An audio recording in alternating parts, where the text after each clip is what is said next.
what prompted you to get into this line of business?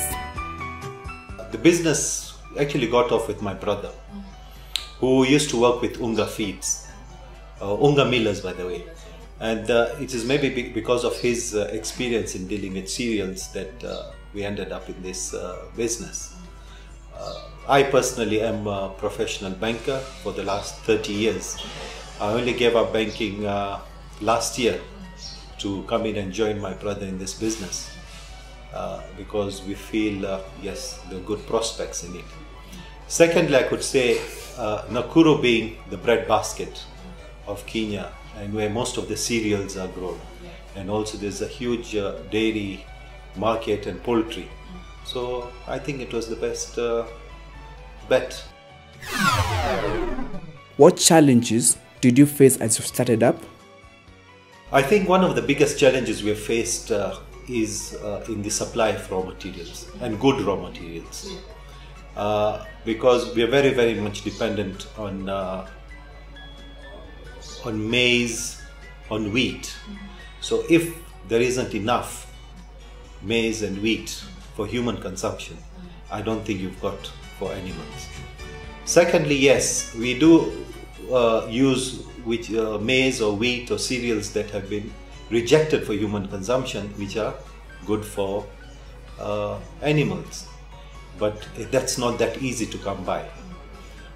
Secondly is we are in a business that is very seasonal. If there is a drought, definitely we get affected.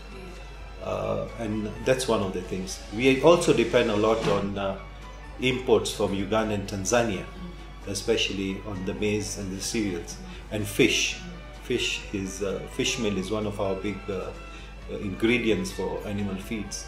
So we are dependent from Tanzania, and even those are very seasonal.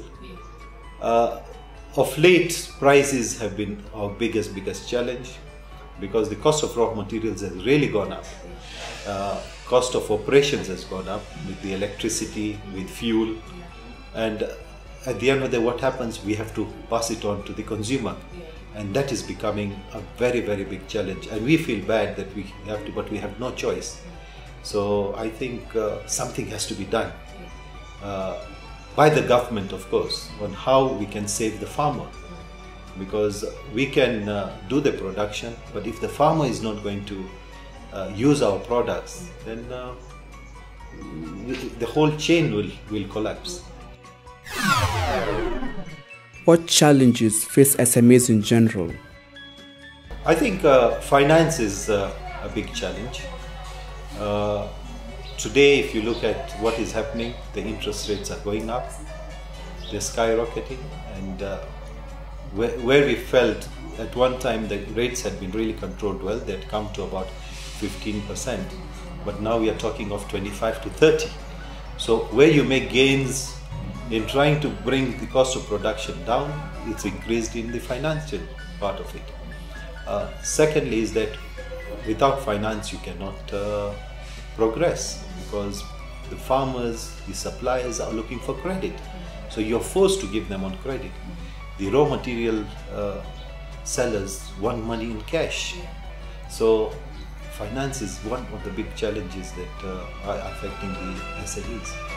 Of course, yes, I think the banking sector has done very well to bring in, to make avail finance to the SMEs, but with the cost.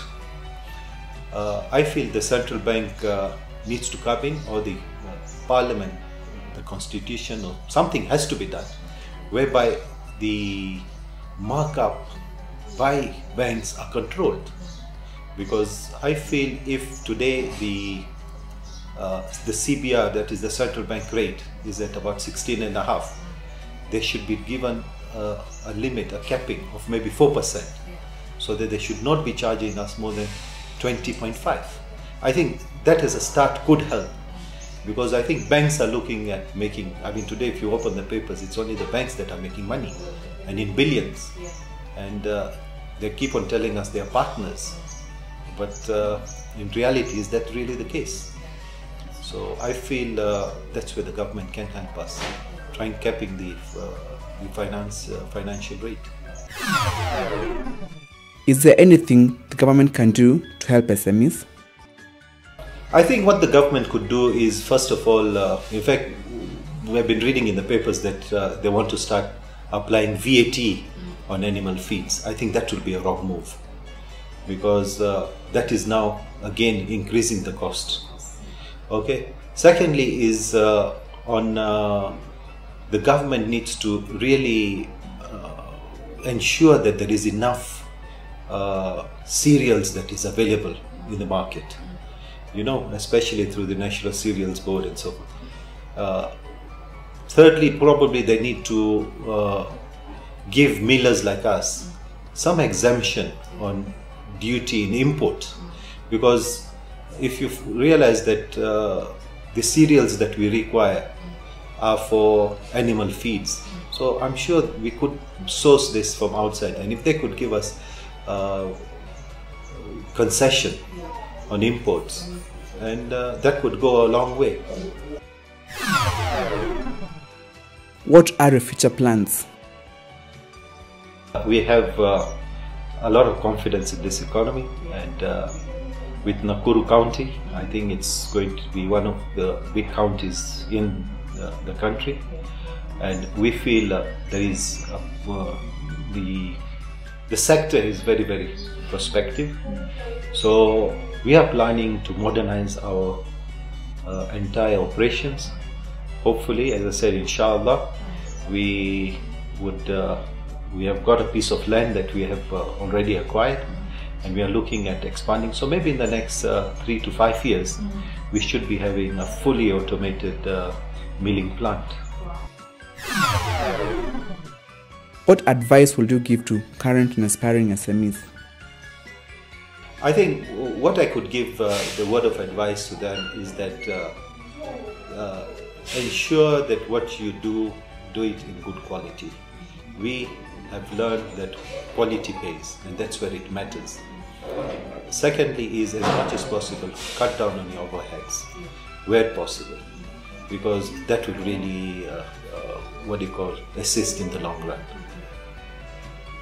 And I think you just need to be faithful to your clients and all stakeholders.